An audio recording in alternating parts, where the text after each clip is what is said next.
पीछे दो लोग खड़े बैठ जाए प्लीज, बाद में ही मैं शुरू करूंगा। बहन जी बैठ जाइए, अब फोटो हो गई, अब बैठ जाओ भाई।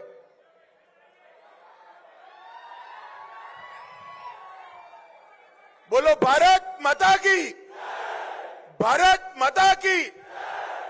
मंच पर उपस्थित भारतीय जनता पार्टी तेलंगाना के प्रदेश अध्यक्ष श्रीमान किशन रेड्डी जी,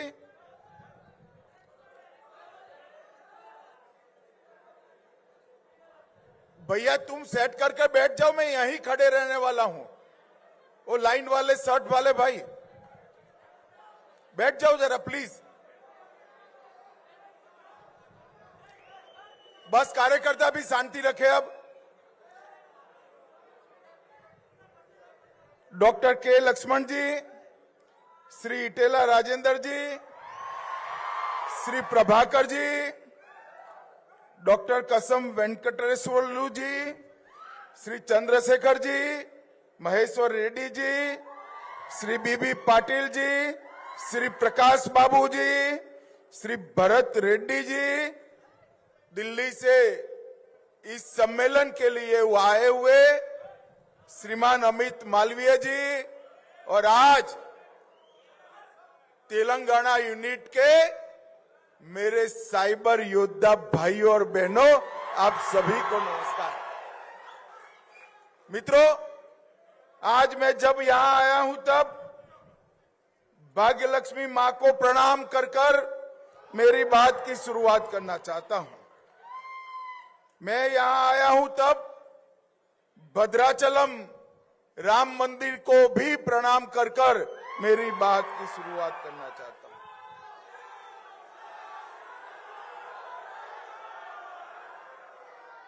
मित्रों, आप सभी लोग, भैया प्लीज बैठ जाइए, आप सुनते नहीं है क्या? पीछे बैठ जाओ जरा, सेटल कर कर बैठ जाओ। बहन जी बैठ जाइए आप प्लीज।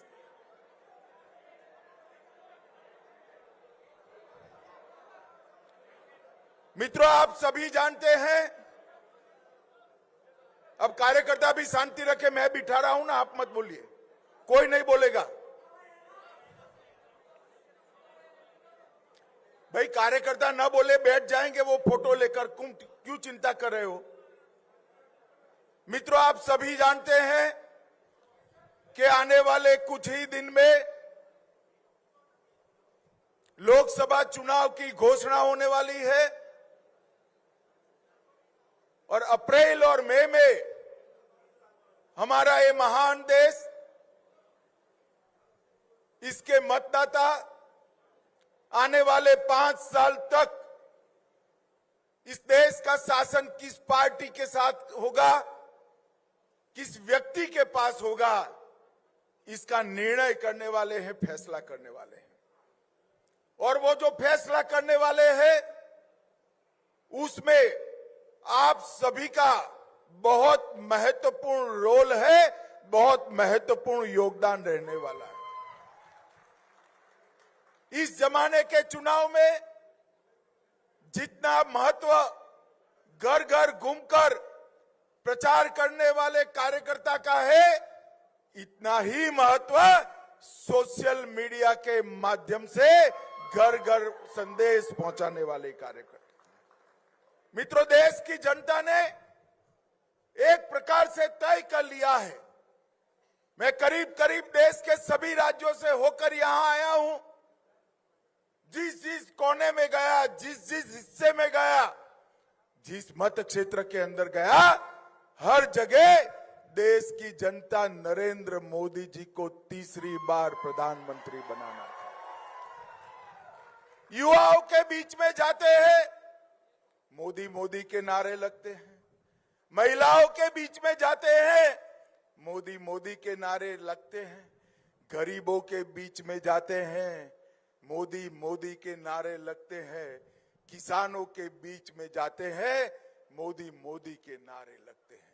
मगर मैं आज आप सभी को मिलने के लिए, आपसे बात करने के लिए इसलिए आया हूं कि चुनाव तेलंगाना में भारतीय जनता पार्टी को और मजबूत कर 12 से ज्यादा सीटें भारतीय जनता पार्टी की जिताने का चुनाव है।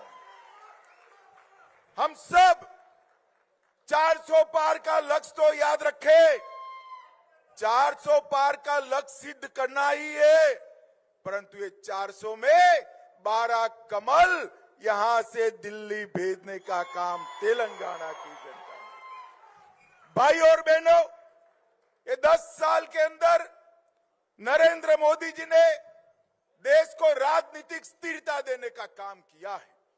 आया गया राम की पॉलिटिक्स को समाप्त कर कर एक छत्र नेतृत्व में पूर्ण बहुमत वाली 10 साल तक सरकार नरेंद्र मोदी जी ने चलाई है।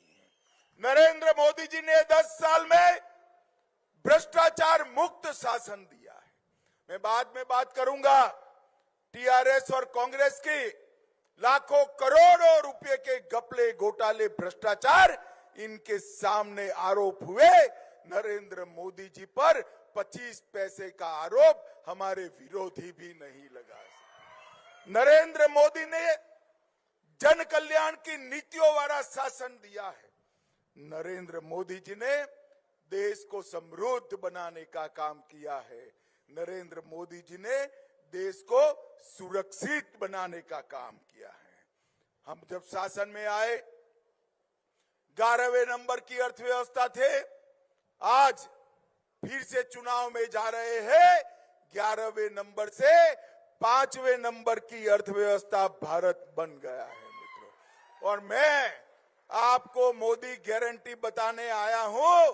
मोदी जी का गारंटी है, तीसरी बार मोदी जी को प्रधानमंत्री बनाओ, दुनिया में तीसरे नंबर का इकोनॉमी हम बन जाएंगे। मोदी जी ने सबसे तेज बढ़ती हुई इकोनॉमी देने का काम किया है और मोदी जी ने 60 करोड़ गरीबों को गरीबी का पूरा दुख भोगने वाले लोगों के जीवन स्तर को उठाने का काम किया है।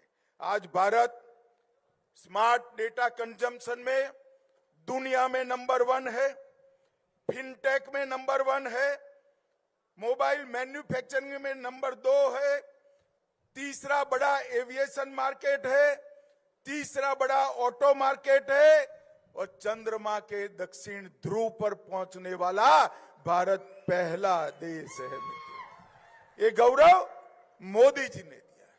मोदी जी के 10 साल सारे वादों के समाप्ति के 10 साल है। मैं आपको बताना चाहता हूं, मैं पार्टी का अध्यक्ष था। 2019 में हम मैनिफेस्टो रिलीज कर रहे थे, संकल्प पत्र घोषित कर रहे थे। उस वक्त पत्रकार पूछते थे पहला पेज तो ऐसा है जो कभी भी पूरा नहीं होगा। मैं भी निरुत्तर था। पहले पेज में क्या था? क्या था हमारे संकल्प पत्र के पहले पेज में? पहले पेज में था अयोध्या में भव्य राम मंदिर हम बनाएंगे। 500 साल से पूरे देश के सभी श्रद्धालु चाहते थे कि अयोध्या में भव्य राम मंदिर हो और राम लल्ला सम्मान के साथ अपने मंदिर के अंदर विराजमान हो। एक कांग्रेस पार्टी 70 साल तक राम मंदिर के मुद्दे को अटकाती रही, भटकाती रही, लटकाती रही। अरे आपने तो बनाया नहीं मंदिर, मोदी जी ने बनाया, प्राण प्रतिष्ठा थी, आपको निमंत्रण दिया, आप उपस्थित भी नहीं रहे। वोट बैंक की लालच से आपने राम जन्मभूमि के प्राण प्रतिष्ठा का बहिष्कार किया। मित्रों, दूसरा वादा क्या था? कश्मीर से हम धारा 370 को समाप्त कर देंगे। आज मैं कहना चाहता हूं, 70 साल से कांग्रेस पार्टी ये धारा 370 को लेकर चलती थी। नरेंद्र मोदी जी ने 5 अगस्त 2019 को धारा 370 को एक झटके में समाप्त कर दिया। युवा मित्रों, मुझे बताओ, ये कश्मीर जो है हमारा है या नहीं है? अरे जोर से बोलो, है या नहीं है? धारा 370 हटनी चाहिए थी या नहीं हटनी चाहिए थी? एक कांग्रेस पार्टी तुष्टीकरण की राजनीति के कारण धारा 370 हटाती नहीं थी। मोदी जी ने एक झटके में धारा 370 को समाप्त कर दिया। हमने तीसरा वादा किया था, ट्रिपल तलाक को हम समाप्त कर देंगे। किसी की हिम्मत नहीं थी। लाखों करोड़ों मुस्लिम माताओं बहनों के साथ अन्याय होता था। मुस्लिम की बात करने वाले, माइनॉरिटी की बात करने वाले मुस्लिम माताओं की आवाज नहीं सुनते थे। मोदी जी ने ट्रिपल तलाक को समाप्त कर दिया और देश में सभी को अधिकार मिला। मोदी जी ने कहा था कि हम महिलाओं को 33% आरक्षण देंगे। कांग्रेस पार्टी सालों तक सत्ता पर रही, परंतु उनको 33% आरक्षण रिजर्वेशन नहीं मिला। मोदी जी ने विधानसभा और लोकसभा में मातृशक्ति को 33% रिजर्वेशन देकर मातृशक्ति का सम्मान करने का काम। और अभी अभी कल ही हमने कहा था हम CAA लाएंगे। कांग्रेस पार्टी CAA का विरोध करती थी। आजादी के वक्त से कांग्रेस पार्टी और हमारे संविधान निर्माताओं का वादा था कि बांग्लादेश, अफगानिस्तान और पाकिस्तान से जो शरणार्थी आएंगे, जो वहां की प्रताड़ना झेल कर आएंगे, उसको हम नागरिकता देंगे। मगर तुष्टीकरण की, वोट बैंक की राजनीति के कारण कांग्रेस पार्टी इसका विरोध करती थी। लाखों करोड़ों लोग पाकिस्तान से और बांग्लादेश से अपना धर्म बचाने के लिए, अपना सम्मान बचाने के लिए इस देश में आए। उनको नागरिकता नहीं मिलती थी। अपने ही देश में वो नागरिकता के बगैर अपमानित होते थे। नरेंद्र मोदी जी ने हिंदू, बौद्ध, जैन, ये सारे सिख, ये सारे लोगों को नागरिकता देकर उनका सम्मान करने का काम नरेंद्र मोदी जी ने किया है। भाइयों और बहनों, हमने इस शरणार्थियों को सम्मानजनक जीवन देने का काम किया है। उनकी संस्कृति, उनकी भाषा, उनका धर्म, उनके परिवार की महिलाओं का सम्मान, उसका रक्षा करने का काम किया है। और आज से, कल से इस देश में आया हुआ हर एक शरणार्थी मेरे और आपके जितना ही अधिकारी है इस देश पर। यह अधिकार हमने इनको दिया है। कांग्रेस ने इसका भी विरोध किया। मित्रों, 10 साल में हमने कई सारे रिफॉर्म किए हैं और मैं आज आपको बताना चाहता हूं, 10 साल पहले मैं जब यूपी का इंचार्ज था, 2014 में सोशल मीडिया की ही मीट थी। इतनी बड़ी तो उस वक्त होती नहीं थी। आगरे में छोटा सा हॉल था, 300 सोशल मीडिया वॉलंटियर्स थे। सारे लोग कहते थे हमारे लिए फोन बड़ा महंगा पड़ता है और डेटा का रेट भी बहुत ज्यादा है, इसलिए हम सोशल मीडिया पर ज्यादा काम नहीं कर सकते। आज मैं आप सभी मेरे साइबर योद्धाओं को कहना चाहता हूं, आपके हाथ में आज मेक इन इंडिया का फोन है और सबसे सस्ते डाटा के साथ आप इंडिया की सक्सेस स्टोरी को दुनिया भर में पहुंचा रहे हो। ये डिजिटल क्रांति नरेंद्र मोदी जी ने लाई है। मित्रों, आज तेलंगाना की जनता ने फैसला एक प्रकार से 3 पार्टियों के सामने भाजपा का चुनाव है।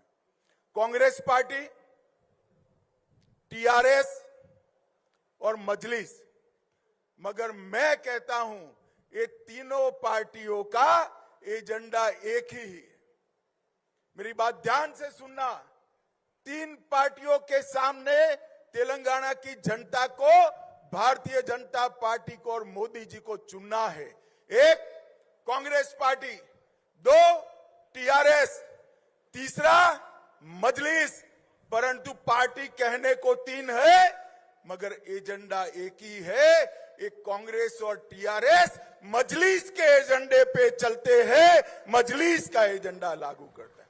मुझे भाई और बहनों बताओ, हैदराबाद स्थापना दिन मनाना चाहिए या नहीं मनाना चाहिए? जोर से बोलिए, मनाना चाहिए या नहीं मनाना चाहिए? ये मुस्लिम रिजर्वेशन हटना चाहिए या नहीं हटना चाहिए? जोर से बोलो, हटना चाहिए या नहीं हटना चाहिए? क्या कांग्रेस हटा सकती है? टीआरएस हटा सकती है? मजलिस हटाना चाहती है? ये तीनों एक दूसरे के चट्टे बट्टे हैं, ये तीनों पार्टियां एक है। सिर्फ एजेंडे में नहीं, सिर्फ एजेंडे में नहीं, तीनों पार्टियां परिवारवादी पार्टियां हैं। कांग्रेस पार्टी 4 पीढ़ी से जवाहरलाल नेहरू, इंदिरा गांधी, राजीव गांधी, सोनिया गांधी और राहुल गांधी, यहां केसीआर और केटीआर, और यहां पर भी मजलिस में भी 4 तो आ गए हैं, न जाने कितने आएंगे। ये सारी परिवारवादी पार्टियां हैं। ये पार्टियां तेलंगाना का भला नहीं कर सकती। ये पार्टियां एक ही एजेंडे पे चलती हैं। ये तीनों पार्टियां परिवारवादी पार्टियां हैं और ये तीनों पार्टियां भ्रष्टाचारी पार्टियां हैं, अथाह भ्रष्टाचार करने वाली पार्टी है। भाइयों और बहनों, अभी यहां पर कांग्रेस की सरकार है। मैं कांग्रेस के मुख्यमंत्री को कहने आया हूं, भैया जरा आपकी पार्टी के घोटाले को मैं लिस्ट देता हूं, तुम जरा तेलंगाना की जनता को जवाब दो देना। कांग्रेस पार्टी ने कॉल ब्लॉक का घोटाला किया, कॉमनवेल्थ का किया, 2G का किया, शारदा चिट फंड का किया, हिमाचल की सेब की बिक्री का किया, INX मीडिया का किया, एयरसेल का किया, लैंड फॉर जॉब का घोटाला हुआ, जम्मू कश्मीर क्रिकेट एसोसिएशन का घोटाला हुआ, एम्ब्रायर डील का घोटाला हुआ, ऑगस्टा वेस्टलैंड का हुआ, सबमरीन का घोटाला हुआ, बॉफोर्स घोटाला हुआ, मारुति घोटाला हुआ। घोटाले की लिस्ट इतनी लंबी है, एक कांग्रेस पार्टी ने 12 लाख करोड़ के घपले, घोटाले और भ्रष्टाचार किया है। और ये टीआरएस ने भी तेलुगु प्राइड के नाम से सत्ता पर आए और लाखों करोड़ रुपए का भ्रष्टाचार किया। मैं इनकी भ्रष्टाचार की लिस्ट मेरे पास है, मगर मैं बताना नहीं चाहता। ये दोनों पार्टियां भ्रष्टाचारी पार्टियां हैं। मित्रों, ये तेलंगाना का भला नहीं कर सकते। ये दोनों पार्टियां भ्रष्टाचारी पार्टियां हैं और ये तीनों पार्टियां तेलंगाना को विकसित तेलंगाना नहीं बना सकती। ये तीनों पार्टियां का एजेंडा अलग है, परिवारवाद के साथ अपने परिवार का भला करना। मुझे बताओ, जो अपने बेटों बेटी के लिए राजनीति में है, वो तेलंगाना का भला कर सकते हैं क्या? जोर से बोलो, कर सकते हैं क्या? तेलंगाना का भला केवल और केवल नरेंद्र मोदी के नेतृत्व में भारतीय जनता पार्टी कर सकती है। भाई और बहनों, मोदी जी देश के सबसे गरीब घर में चाय बेचने वाले के बेटे के रूप में जन्म लेकर आज दुनिया के सबसे लोकप्रिय नेता बने हैं मोदी जी। 23 साल से मैं बरोबर देख रहा हूं, ये व्यक्ति ने एक भी छुट्टी नहीं ली है। 23 साल से ये व्यक्ति गरीबों के कल्याण का काम कर रहा है और 23 साल से ये व्यक्ति सीएम भी रहा, पीएम भी रहा। उसके जीवन पर कोई उंगली नहीं उठा सकता, भ्रष्टाचार का एक भी आरोप नहीं लगा। जिन्होंने अपना पूरा जीवन देश के गरीबों के विकास के लिए समर्पित किया, जिन्होंने पूरा जीवन एक क्षण का भी विराम करे बगैर भारत माता की सेवा में लगाया, एक और वो है और एक और राहुल बाबा है। हर 3 महीने में 45 दिन की छुट्टी मनाना है मोदी जी ने कहा भाई छुट्टी सभी लोग भारत में मनाए, मगर ये कहां मनाते हैं? इटली मनाते हैं, रोम बनाते हैं, इंग्लैंड जाते हैं, अमेरिका जाते हैं, उनको जरा गर्मी लगती है। भाइयों और बहनों, ये जमात कभी भारत का भला नहीं कर सकती, ये जमात कभी तेलंगाना का भला नहीं कर सकती।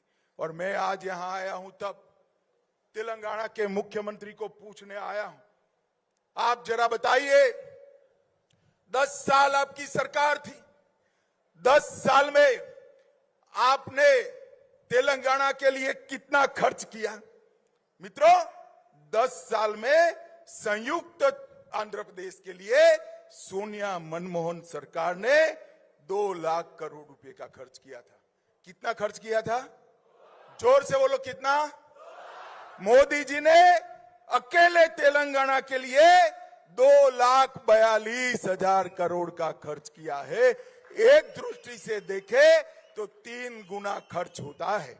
और इसके साथ साथ लगभग 4 लाख करोड़ से ज्यादा रोड, एयरपोर्ट, पेट्रोल की लाइनें और कई सारी यूनिवर्सिटियां, कई सारे इंस्टीट्यूट देने का काम नरेंद्र मोदी जी ने किया है और तेलंगाना का विकास करने का काम। मित्रों, इनके पास पास्ट परफॉर्मेंस भी नहीं है, इनके पास ट्रैक रिकॉर्ड नहीं है। इनको पूछते हैं कि 70 साल में क्या हुआ, क्यों 60 करोड़ लोग बैंक अकाउंट के बगैर थे? जवाब नहीं है। इनको पूछते हैं 13 करोड़ महिलाएं क्यों गैस का सिलेंडर नहीं मिला था? उनके पास जवाब नहीं है। इनको पूछते हैं 14 करोड़ घरों में शौचालय क्यों नहीं था? इनके पास जवाब नहीं है। इनको पूछते हैं 14 करोड़ घरों में नल से जल पीने का पानी क्यों नहीं था? जवाब नहीं देते हैं। इनको पूछते हैं 60 करोड़ लोगों को मुफ्त अनाज क्यों नहीं मिलता था? जवाब नहीं है। पर मोदी जी ने 10 साल में सारे जवाब दे दिए। आज 60 करोड़ लोगों को बैंक अकाउंट दिया, 13 करोड़ लोगों को गैस का सिलेंडर दिया, 14 करोड़ लोगों को नल से जल दिया, 3 करोड़ लोगों को घर दिया और 60 करोड़ लोगों को प्रति माह प्रति व्यक्ति अनाज फ्री ऑफ कॉस्ट देकर 5 लाख तक का पूरा स्वास्थ्य का खर्चा मोदी जी ने फ्री कर दिया। आपने देखा होगा राहुल बाबा कोरोना में भी मजाक उड़ाते थे। कोरोना में कहते थे कि ये तो मोदी वैक्सीन है, इसको मत छुओ। मगर मोदी जी ने अपील की, पूरी देश ने वैक्सीन ली और आज देश कोरोना से सुरक्षित बाहर आ गया। मित्रों, ये मोदी जी ने ये पूरे देश को सुरक्षित करने का, सिर्फ कोरोना से सुरक्षित नहीं किया, पाकिस्तान से आए दिन जब सोनिया मनमोहन की सरकार थी, पाकिस्तान से आलिया, मालिया, जमालिया घुस जाते थे और बम धमाके करते थे और मनमोहन सिंह कुछ नहीं बोलते थे, कुछ नहीं बोलते थे। उन्होंने उरी और पुलवामा में किया, इनको मालूम पड़ा कि क्या होने वाला है। वो भूल गए कि अब मनमोहन सिंह प्रधानमंत्री नहीं है, नरेंद्र मोदी प्रधानमंत्री है।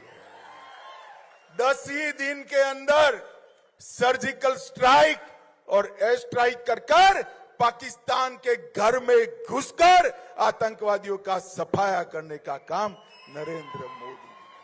नरेंद्र मोदी जी ने हमारी देश की सीमाओं को सुरक्षित करने का काम किया है।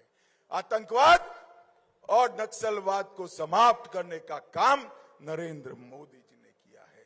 मित्रों, 10 साल के अंदर मोदी जी ने एक नींव डालने का काम किया है। जैसा मैंने कहा, इनके पास इनका कोई रिकॉर्ड नहीं है, ट्रैक रिकॉर्ड नहीं है, इनके पास भविष्य का एजेंडा भी नहीं है। हमारे पास 10 साल का ट्रैक रिकॉर्ड भी है और 25 साल का भविष्य का एजेंडा भी नरेंद्र मोदी जी के पास। नरेंद्र मोदी जी ने इस देश की 130 करोड़ की जनता को और विशेषकर युवाओं को आह्वान किया है कि 15 अगस्त 2047 को देश की आजादी की जब शताब्दी मनाई जाएगी, उस वक्त ये देश विश्व गुरु के स्थान पर भारत माता बैठी होगी। हर क्षेत्र के अंदर भारत विश्व में सर्वप्रथम होगा, भारत आत्मनिर्भर होगा, भारत पूर्ण विकसित राष्ट्र बनेगा। ये लक्ष्य लेकर मोदी जी चले हैं। एक और ये इंडी अलायंस, गठबंधन गठबंधन और टीआरएस जैसी पार्टियां अपने बेटे बेटियों को आगे बढ़ाने के लिए प्रयास कर रही है। दूसरी ओर मोदी जी के नेतृत्व में भारतीय जनता पार्टी भारत माता को विश्व गुरु के स्थान पर बैठाने के लिए परिश्रम कर रही है। भाई और बहनों, आज मैं आया हूं आप लोगों को अपील करने के लिए। मोदी जी ने डेटा का बिल बहुत सस्ता करा है, बिल की चिंता मत करिएगा, एक शर्ट कम पहनिएगा, मगर ये 45 दिन तक मई अंत तक सोशल मीडिया में नरेंद्र मोदी जी के एजेंडा को और नरेंद्र मोदी जी की नीतियों को तेलंगाना के हर युवा के साथ पहुंचाने का काम आपको करना है। आज इस सभागार से जाने के बाद हर युवा, हर भाई, हर बहन ये तय कर जाए 400 पार तो करना ही है, मगर ये 400 में 12 तेलुगु कमल तेलंगाना से भी भेजना है। मुझे बताओ, ये संकल्प लेकर यहां से जाएंगे?